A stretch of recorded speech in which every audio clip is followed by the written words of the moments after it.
Have you been the type of girl who has spent her whole life dreaming about finding her person, finding her spouse?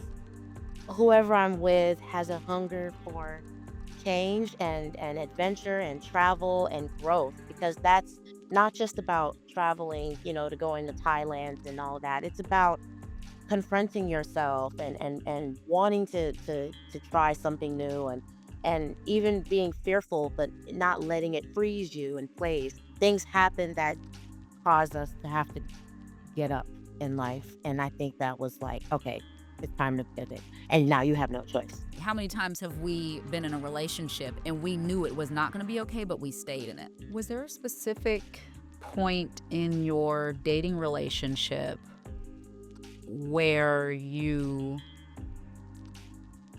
knew that this is for me, this is who God set aside for me? No human being can fathom what God has prepared for those who love Him. Seen, heard, imagined. I'm Michelle Francine. Welcome to the spiritual podcast series called Seen, Heard, Imagined. Its roots are grounded in the sacred text found in 1 Corinthians chapter 2, verse 9.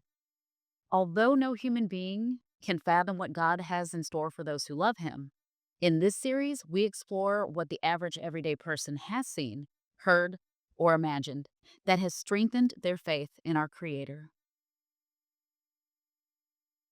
In this episode, we are going to address the question: how do we know if our spouse is an answer to our prayers? And to help me answer that, to help me answer this very important question, I have our newlywed, Miss Sydney Boyd, also known as Sydney Grant.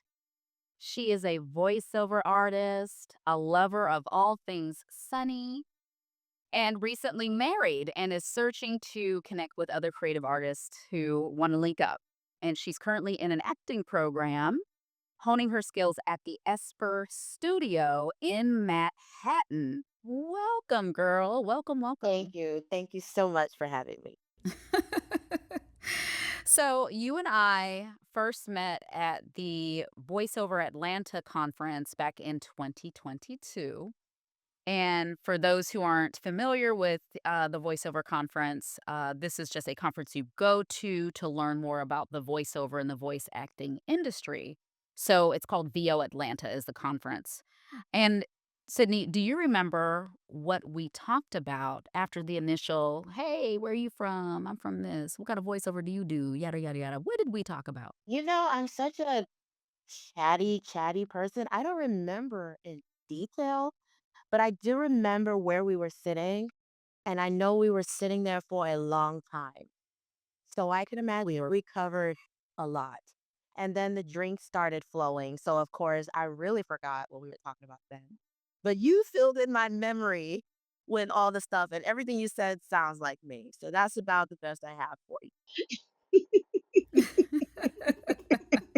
We did. We talked about a lot of things. We talked about dating. I was dating at the time. You were taking a pause on that at the time. We were talking about career aspirations and goals, our dreams, just all the things, all the things. And as voice actors, I feel like we tend to have really, really lofty creative goals, don't we? Oh, 100%. They're never really linear. We're just dabbling in stuff. Yeah, yeah, for sure. Now, tell us about a time when you were dreaming big and you were praying for a better life, and then the next day, someone passed away. Yes. So that's actually quite the pivot from us being so silly in the beginning. But that was just one of those times where I was like, this can't be anything but God because there's just no other explanation. So the whole gist behind that was I was renting a room. I was just transitioning to New York. New York was not really on my bingo card. It just wound up being a place I've been for 5 years. I was originally supposed to be here for 10 months. Okay. Being a nurse is what brought me to New York. And when I first came, my company was paying for my hotel. So I was in the middle of the pandemic. I was living in a hotel in Times Square for free. They were paying for it the entire time. Yeah, and that went on for about a year and a half. Um, and then ultimately just trying to transition from, okay, the pandemic's over, agencies starting to want their money back, the city is coming back alive. I have to find an apartment. I had a nurse colleague at the time whose mother was renting a room in Woodhaven, Queens, and I started renting a room in her house. And at the time, I was just not really happy with that living arrangement, so to speak. And, I had just joined my church back home. I went to a new members class that was about 4 weeks long, every Thursday at 7, if I'm not mistaken. So the final Thursday, we had our virtual meeting. I had met so many beautiful people in the church, which I had already been a part of, but this was just my, like joining process of joining the church and becoming an official member.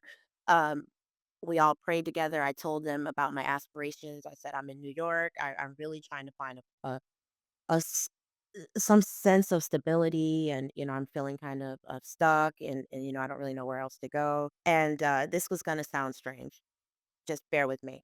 At the time, I kind of felt a duty to stay where I was because the woman, she's a lovely woman. She was renting this room, and she was just expressing to me how lonely she felt and how she was just so happy I was there, and this, that, and the third, and just me being a person with a big heart. I felt like, oh, okay, well, I can hang out here until I have a plan because I don't have a plan. So the whole point of me praying to them and praying with them and praying to God, not to them, excuse me, praying with them and praying to God about finding a plan was just to try to figure out what I'm doing next. And the next day, my landlord, aka my nursing colleague's mother, passed away. So now I'm put in a position to kind of get out and find uh something new for myself. Um, and I don't mean that to say like I wanted that to happen in any form, but I think things happen that cause us to have to get up in life. And I think that was like, okay, it's time to pivot. And now you have no choice. Right, absolutely. You say now you have no choice. Are you saying that because you were kinda dragging your feet and indecisive? At the time, yes, in some ways. I didn't know what to really do. I mean, I've moved out on my own before, but not in this not to this magnitude of like being in the city, and now I'm going to be on my name's on a lease, and I'm in New York, and even though my family pretty much are New Yorkers, which is kind of sad, but you know, family, you don't connect with all family, and that's all. Can't always depend on them or lean on them. Yes, and I'm an adult, and I'm trying to establish this new life for myself, and I want to do acting, and I want to do all these great things. I have this voiceover booth that I built in this room, and now I have to figure out what I'm doing next. So yeah, I was dragging my feet. It wasn't impossible. I was making good money as a nurse and all of that. So it wasn't like a financial issue as much as it just was a logistical concern of mine that I just wasn't prioritizing, I guess. And like I said, I have no, I guess you could say I felt a sense of home there too. So I was scared to let go of that. You did a lot of praying during that season, looking for answers from God. Now, have you been the type of girl who has spent her whole life dreaming about finding her person, finding her spouse?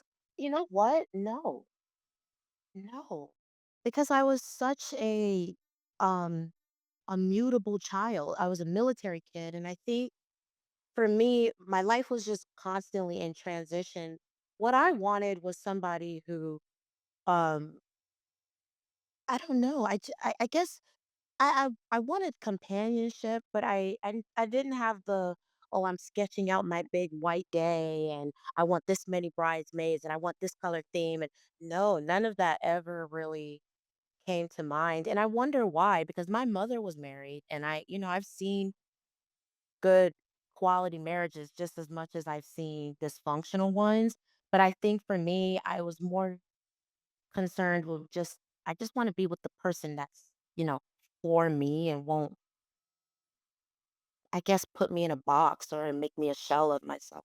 That resonates with me. I wasn't that girl either. I just knew that partnership was important, picking well was important, and yeah, it was about companionship and about building together and helping one another and sharpening one another at a bare minimum. So, you detailed some characteristics of this person, or tendencies. Did those show up in your hopes and prayers when you would talk to our Father in the universe, or Yes. Oh, 100%. I had an array of qualities that I asked for specifically. Um, hubby's home. I'm gonna have him wave and then he's gonna go about his business. "Hi, hi, hubby. She can't hear you. Nice to meet I you." have the earbuds in. He's just gonna be in the don't mind the background. In Um, the ether running around. yeah, Okay. exactly. He's gonna be like a little butterfly. Yes, so I just had a list of qualities. I wanted him to be um kind, which I mean, I know that can be cliche, but you'd be surprised. And I know you could probably attest to some things. Kindness, the nine fruits of the spirit was important to me. I wanted somebody that had a hunger for an adventure. One of my biggest complaints, and I probably told you this while we were sitting at the bar that night.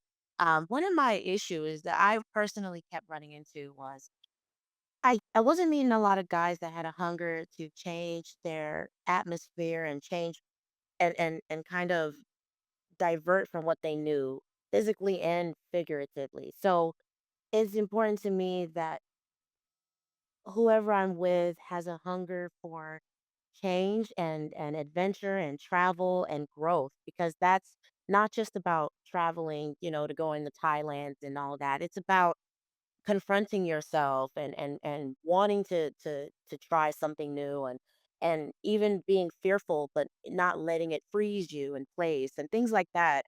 Those are the kind of qualities, like those deeper qualities, just as a creative, because just like you're creative, we kind of have this knack and this need for and this zest, I think, for life that people don't always understand.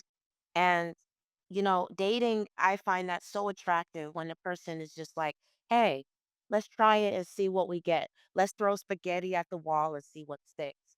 You know, you it's and then, it's some of those things I just felt like I just wasn't finding a lot of. And then, of course, guys were kind of complaining, like, oh, why do you want to go there? Why do you want to go to Australia?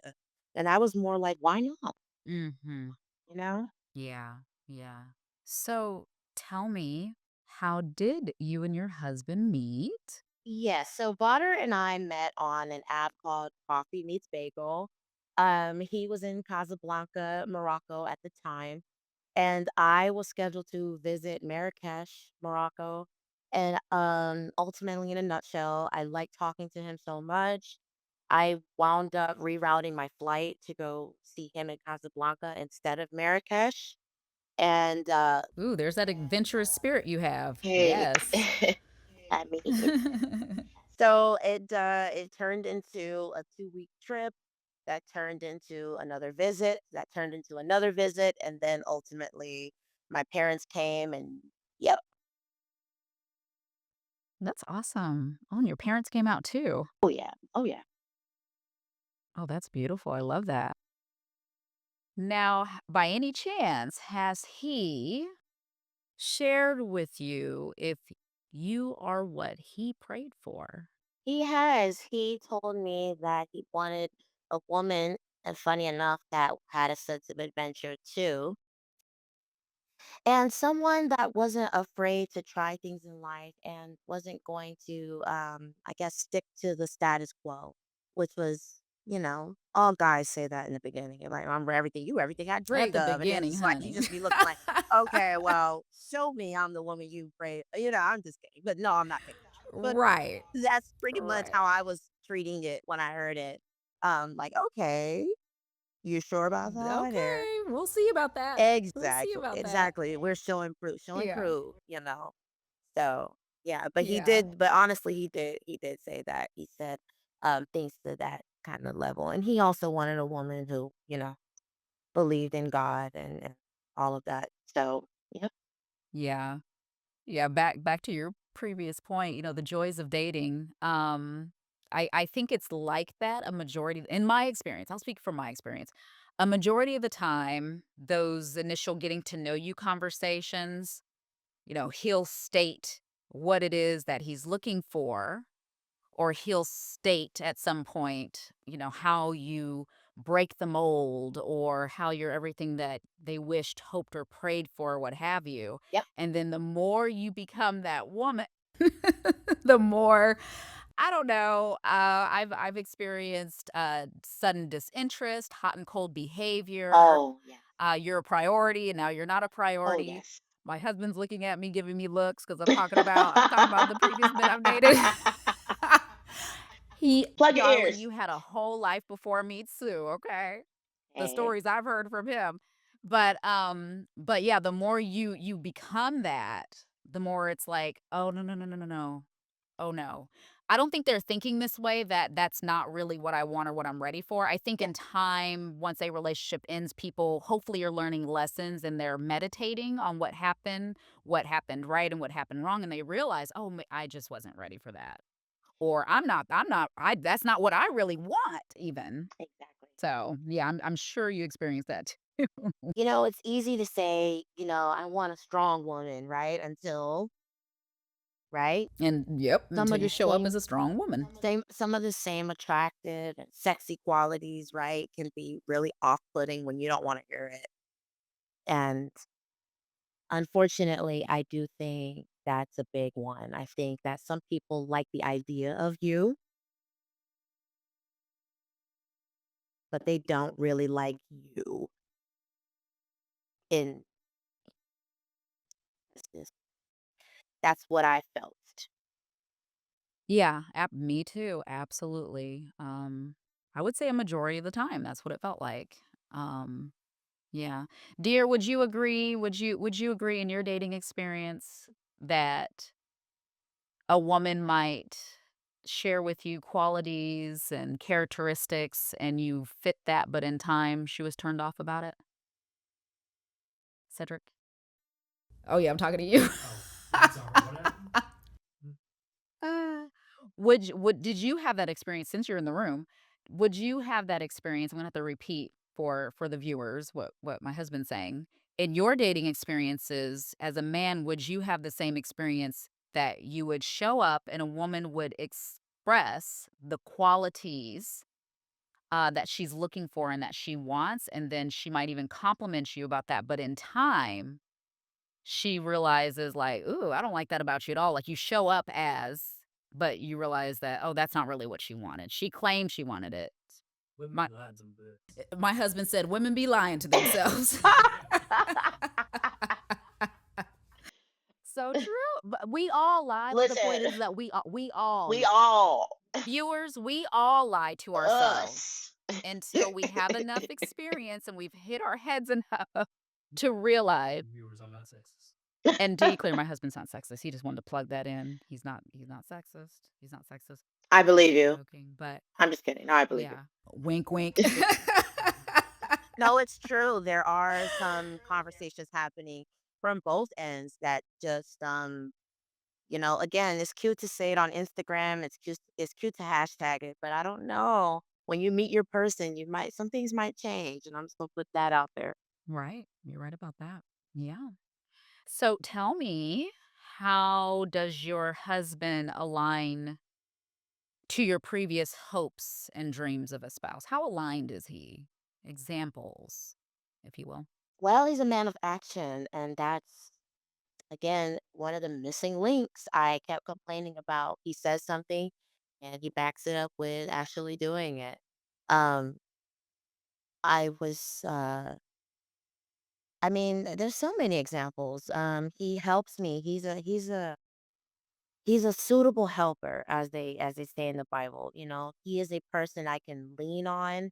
He doesn't abandon me. He checks in. He's very intuitive, observant, and someone that I think is a a a clear what am I trying to say?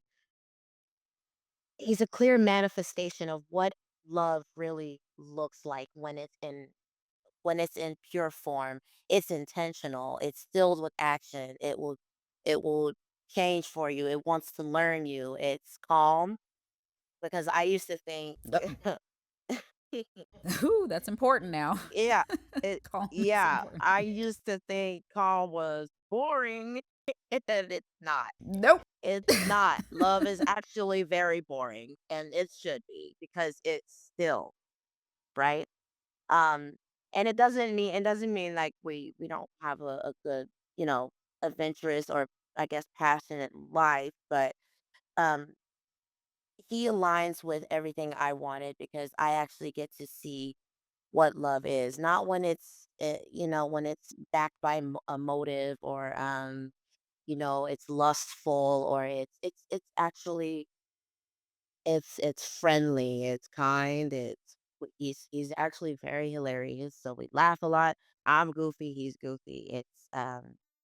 He he aligns because he's just him, and he allows me to be me. And again, one of the biggest thing I did not want was someone to want me to be a shell of who I am. That's a major no-no for me.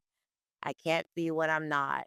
Yeah, I like to cook sometimes, but no, I don't like to cook every night. The man who taught me how to cook was my grandpa, and he was a professional chef. Men cook too in my life. We can both cook. I don't want a specific role. I don't want a specific label. We both help eat up, and we can both, you know, be great at what we're great at, and he's flexible in that way. That's exactly what I wanted. Somebody flexible and kind and about action and about adventure. So that's how he checks all of those boxes. Was there a specific point in your dating relationship where you knew that this is for me, this is who God set aside for me? I don't know if it was a specific point, but I do remember we had one day at the beach. I guess you would say this was our official proposal story. Um, I just realized that I could lean on this and I can really look to him for um those qualities in a man that I just wasn't seeing. I mean, I didn't date a lot to be honest, but I dated enough. I felt confident about this guy, and I felt confident that this is the vibe. This is the person. I can work with you because you're gonna have flaws just like I do, but the base that's here, the fundamentals that are here, I am willing to work with. And I remember feeling that way when we were sitting on the beach. Um, I remember feeling like whatever else you got going on, I feel like is workable as long as what's right here next to me is true because this is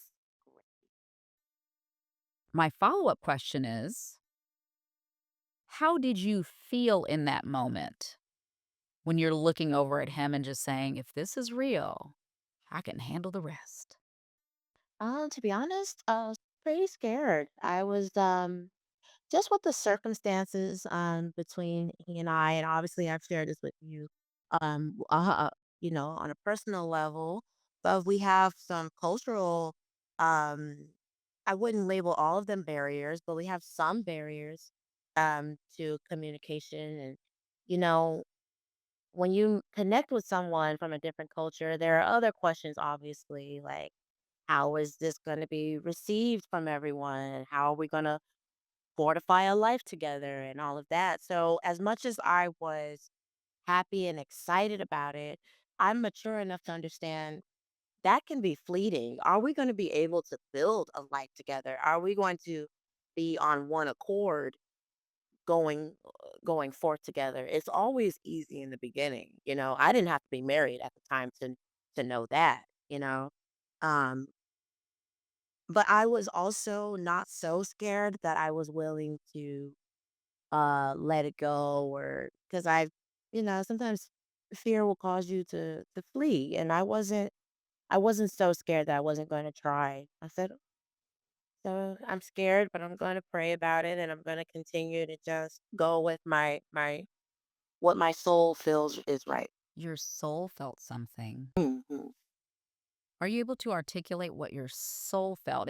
What I'm hearing you say is that the flesh and the mind stirred up a lot of fear Mhm. as you were going deeper and deeper into love with him. It was stirring up fear. Right. But you said your soul was telling you something else. Can you articulate what your soul was feeling?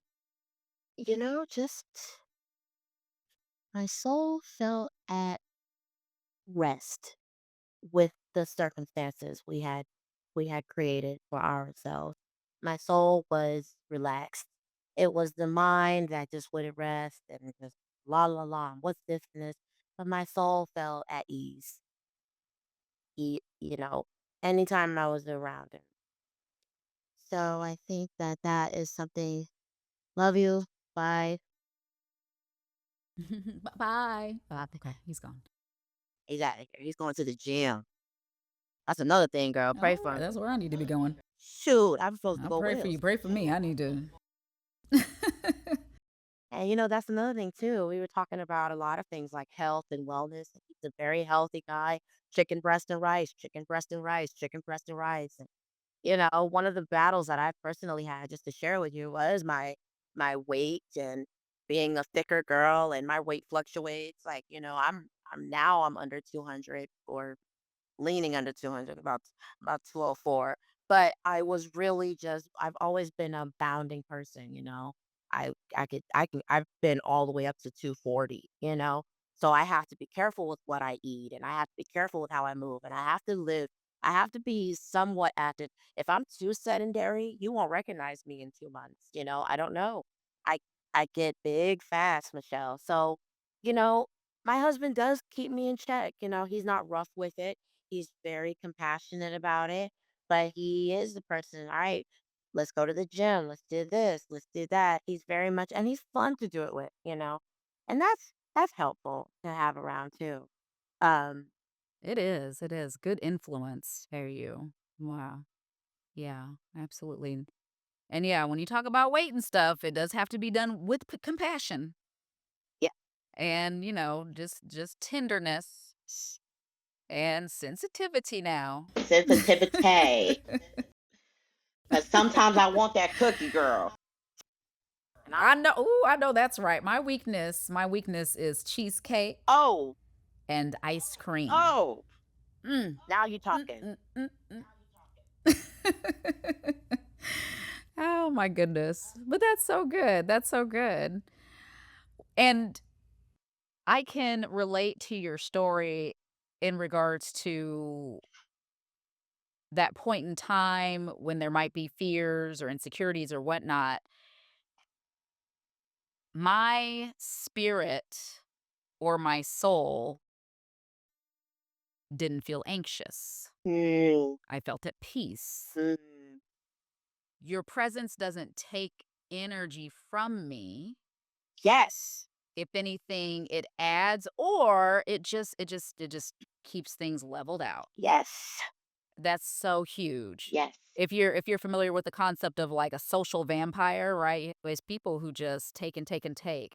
And being an introvert, despite what people might think, I am an introvert, okay? I need time to pull back and recharge. And so it it was really nice to meet someone who first of all needs that for himself, and then secondly understands when I need it too. But thirdly, you're not doing anything or saying anything that is draining me or triggering my feelings that we're not going to be okay. How many times have we been in a relationship and we knew it was not going to be okay, but we stayed in it? Oh, I need to chug some orange juice on that. You think you think I'm Go joking? I'm ahead, about get to your chug orange this orange juice. juice. I told you I was Go recovering from a ahead and head drink you. cold. I wish I had some orange juice. I had a whole carton. Straight from the jug.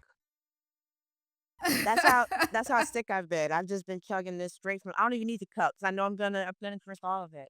No, but you're so right. I Right. Yeah. think like I told you, especially I know Botter and I don't look normal to many people. We have a very unique origin story. Y'all look normal to I think me. well, again, just like I told you, him being from the country he's from and the country I'm from, the questions were there, especially at my wedding. Like, how did this? Like, tell us what's the juice? And you see the looks on the faces and the uncertainty wash over their face. As much as they'll keep the smile, do you see the okay? Well, you can see it kind of. You get a small glimpse of it, but like I said, I think like you said to your point when it's there, when you feel it, you just have to go with that conviction because I've been through so much that I understand what it was I wanted. And when I got it, even though, again, I was fearful about it, I felt a conviction I'd never felt before. And I just decided to roll with it. And it was as simple as that. It was just as seamless that being with him has been seamless. And that's not the case for every other story. It's social battery on E.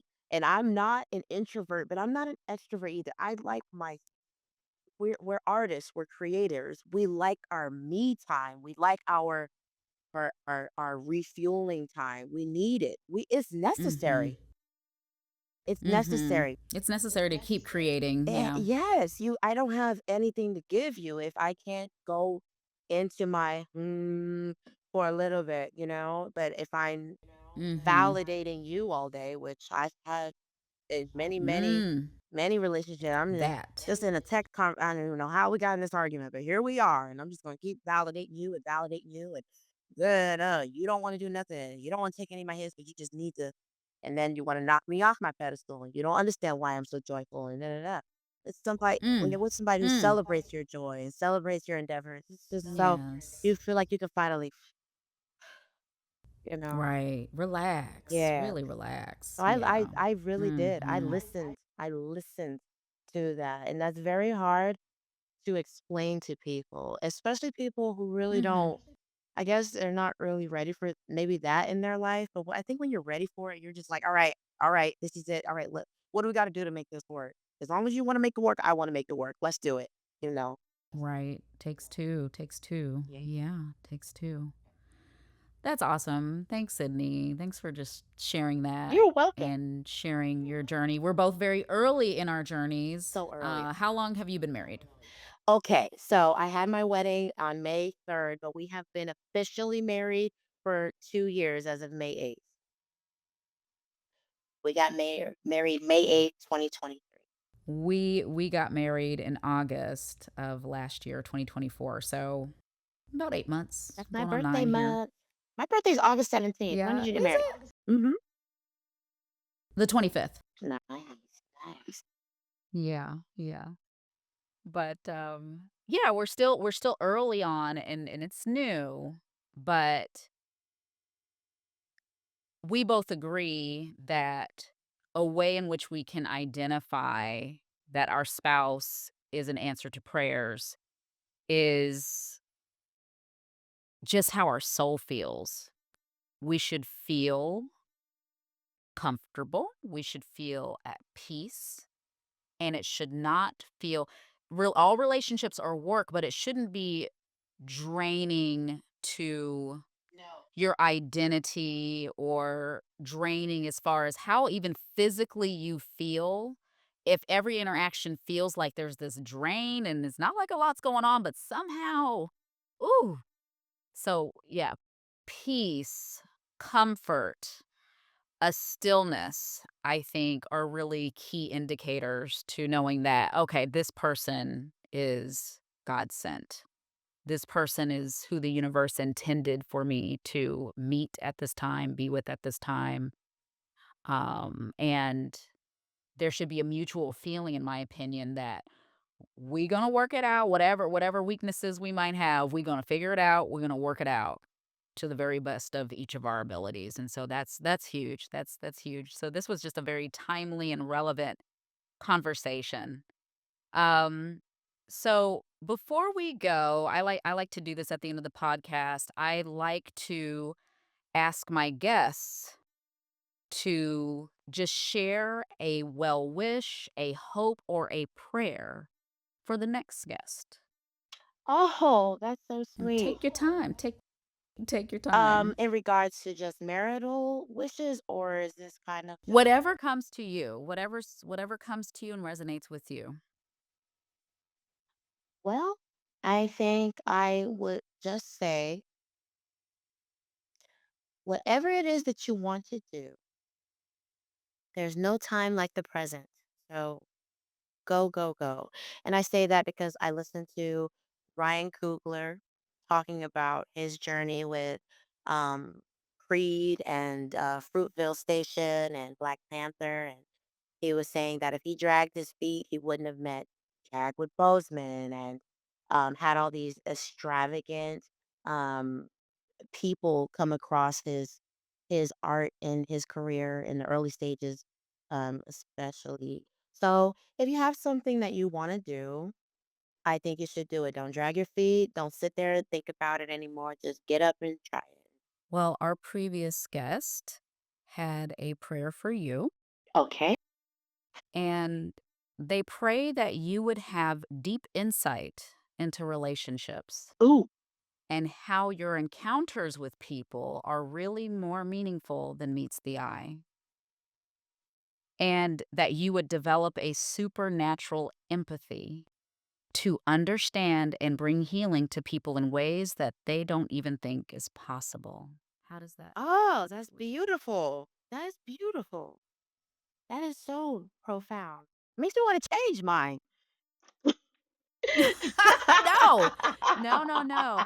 We don't wanna change it because I believe that if the podcast is just really God ordained, for me and my beliefs and foundation in Christianity, if God is ordaining it, Mhm. he's going to pass along the right message to the right person at the right time. Oh, yeah. Beautiful. Even if it doesn't mean something in the moment, Hmm. down the road, hopefully it is something that's very memorable to them and it sticks with them. But Oh, yes. And I hope yeah. And I your think next that's so guest fitting for will. you. Really? I think so. I think this prayer is fitting to you because I think about the fact that you have a lot of experience being a nurse.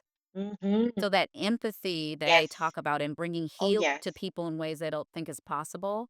And not to say that you're going to be a nurse all your life, but just I just are in my experience and in my opinion, really really great nurses and doctors are empathic people. They're sensitive Yes. people I agree.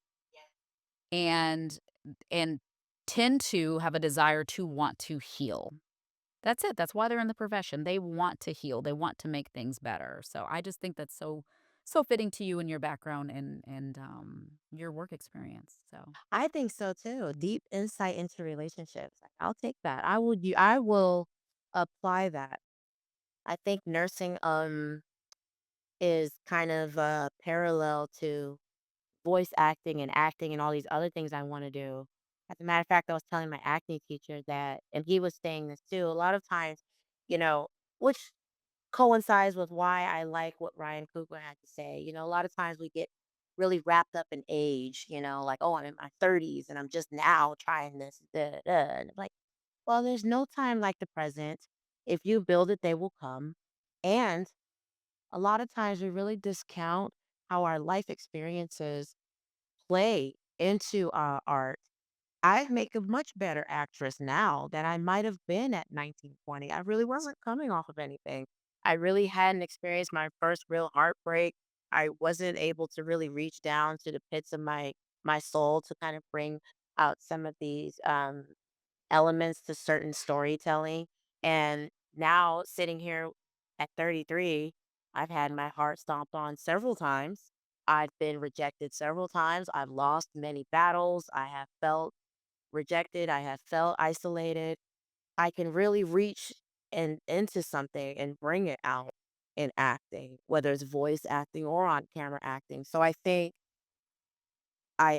nursing has really helped to forge a way for me to act because a lot of that came from my nursing career. Some of it was horizontal issues with other coworkers. Some of it was the loss of a patient. Some of it was just feeling like I'm not as smart as another nurse because there's different levels to nursing and different skill sets and knowledge bases. An ICU nurse may not know what a psych nurse knows and vice versa. So yeah, oh yeah, oh yeah, that's very profound. This conversation has a great deal of meaning to me. So, I'm glad. listen, we need to do a double date soon Yes! up in the New York area. We will Yes! let you know when we're there, okay? Yes, please All do. You right. are welcome. Both of you. Thank you. Thank you for taking out the time, Sydney, and we'll be in touch. All right. I had fun. Does your soul feel ignited by what you heard today? Then show your support by clicking the subscribe button on the YouTube channel or follow our page. You'll receive alerts when new content is available and stay informed of any special contests or giveaways held by this podcast sponsor. Thanks for watching and listening.